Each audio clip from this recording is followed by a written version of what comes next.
We can talk about tactical, but it's all about attitude. And now you see, we bring the attitude on the pitch. There was communication, there was a fighting spirit, and especially there was team. And then you can see what they can achieve because they can play football. You had 9 days. Sorry, apologise for a language if there was a little F-bomb dropped in there. Sorry. Do apologise for that. I quite enjoyed it. I wasn't sure if it was lost in translation, Eric. I do apologise.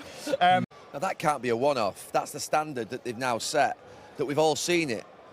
You know, hundreds of millions of people around the world will watch that game over the next few days in terms of the work ethic, the amount they've run. I think it was 12k more than they ran last weekend, something like that. They were 13 down on the opposition last week and they were 2 kilometres above them this week. Yeah, but they've run a lot more tonight than they have done previously. So they've set themselves a standard and also played some decent football along the way.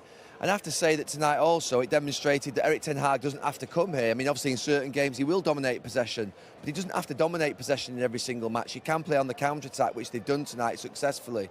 But I think it's really important. Look, I think Manchester United teams that have done well have always had legs up front, players who can run, players who can stretch the legs and run the length of the pitch and counter-attack. Tonight Manchester United had that.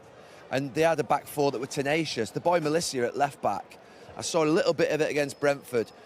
A little bit of fight, a little bit of tenacity, a little bit of spirit. He brought that against Brentford and he's brought it tonight in abundance.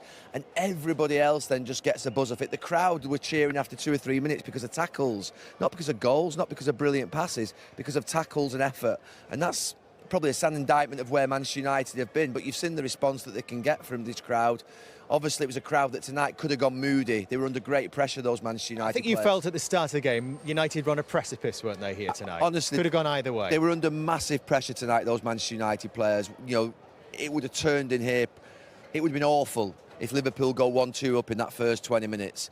So for them to respond to what they did last week is a big, big moment for Erik Ten Haag and the players. Doesn't take away the pressure from the owners. They still need to go, by the way.